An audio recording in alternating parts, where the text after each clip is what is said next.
8 साल में दिल्ली महिला आयोग ने 1,70,000 केसेस की सुनवाई करी है। पर जब से मैंने अध्यक्षा पद से रिज़ाइन करा है, पूरी की पूरी दिल्ली सरकार उतारू हो गई है कि किसी भी तरीके से दिल्ली महिला आयोग के ऊपर ताला लग जाए। 6 महीने से दिल्ली महिला आयोग को 1 रुपया भी फंड दिल्ली सरकार द्वारा नहीं दिया गया है। हमारी काउंसलर्स, लॉयर्स, स्टाफ की टीम वो आज दर दर की ठोकरें खा रही है, क्योंकि 8-8 महीने से उनको सैलरीज नहीं दी गई हैं। इनमें से कई लड़कियां खुद रेप सर्वाइवर्स हैं, एसिड अटैक सर्वाइवर्स हैं, कैंसर पीड़ित हैं, और उन तक को सैलरीज नहीं दी गई। इनमें से कई लड़कियों ने अपनी जान पे खेलकर कितनी बच्चियों को सेक्स ट्रैफिकर्स तक से बचाया गया है। पर आज यही लड़कियां भूखे पेट दूसरों की कंप्लेंट हैंडल करने के लिए मजबूर कर दी गई हैं। हम ये भी देख रहे हैं कि दिल्ली सरकार ने दिल्ली महिला आयोग का इस साल का बजट 30% घटा दिया है। दिल्ली महिला आयोग की अध्यक्षा का पद अभी तक खाली है, 6 महीने हो गए हैं।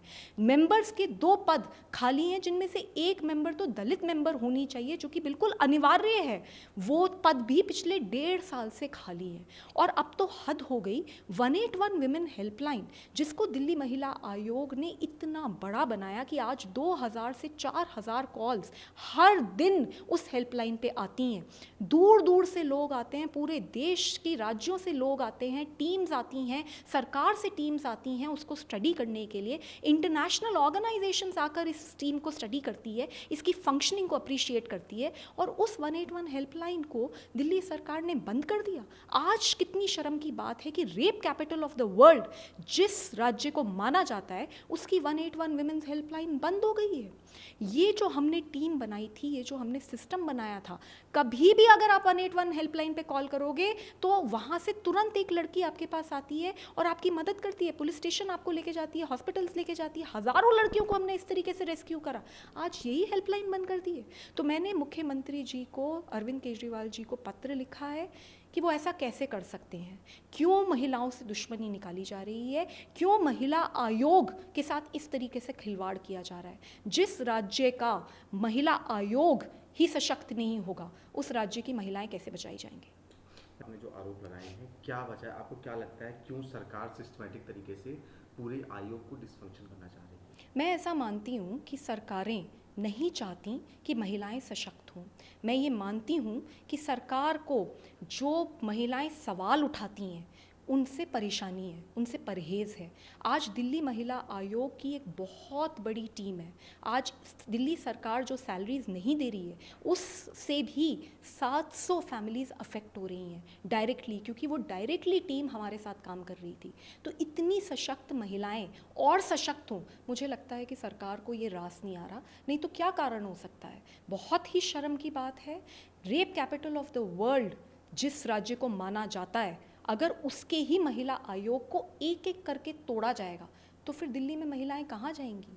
मैंने अपने खून और पसीने से दिल्ली महिला आयोग को यहाँ तक ये रूप दिया था। मैंने और मेरी पूरी टीम ने मिलकर कई रातें हम लोगों ने काम करा है, हर हॉलिडे पे हम लोगों ने काम करा है, तब जाके दिल्ली महिला आयोग आज इतनी सशक्त ऑर्गेनाइजेशन बना था। पर बहुत शर्म की बात है कि जैसे ही मैंने रिज़ाइन करा, उस ऑर्गेनाइजेशन को कंटिन्यू करने के लिए, उस ऑर्गेनाइजेशन को बढ़ावा देने की जगह उल्टा उस ऑर्गेनाइजेशन पे ताले लगाने की प्रयास चल रहे हैं। कौन प्रयास कर रहा है, पूरी सरकार या कोई इंडिविजुअल? जी, मैं तो बिल्कुल मानती हूँ कि दिल्ली सरकार की जो चुनी हुई सरकार है वो बिल्कुल ये काम कर रही है। नहीं तो मुझे बताइए ना, जब 6 महीने से दिल्ली महिला आयोग को फंड्स क्यों नहीं दिए गए, मुझे ये बताइए कि हमारे बजट को क्यों कम करा गया, मुझे बताइए कि 181 विमेन हेल्पलाइन बिना डिस्कशन के, बिना कंसल्टेशन के वापस छीन ली जाती है। तो दुश्मनी है तो मुझसे निकालिए ना, महिला आयोग से क्यों दुश्मनी निकाली जा रही है।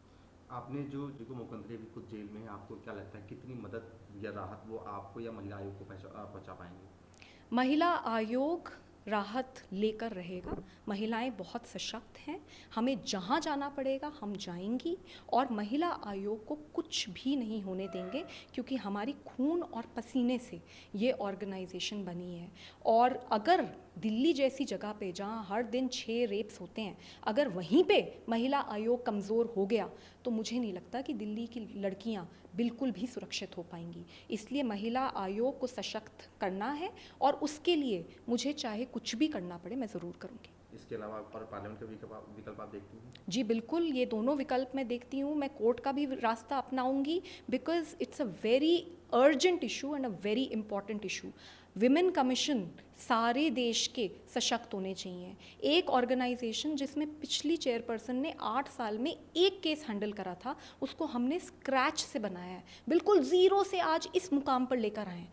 और सरकार का क्या रोल है, क्या रवैया है, इस मुकाम पे लेकर आए, इसको बढ़ावा दें, इसको और सशक्त करें। इसमें ऐसी ऑर्गेनाइजेशन में एक ऐसी महिला आयोग की अध्यक्ष बनाएं जो हमसे भी ज़्यादा काम करें। और इन्होंने तो बिल्कुल ही उसको तब पर ताला लगाने की जो प्रयास कर रहे हैं, इसको हम बिल्कुल सिरे से नकारते हैं।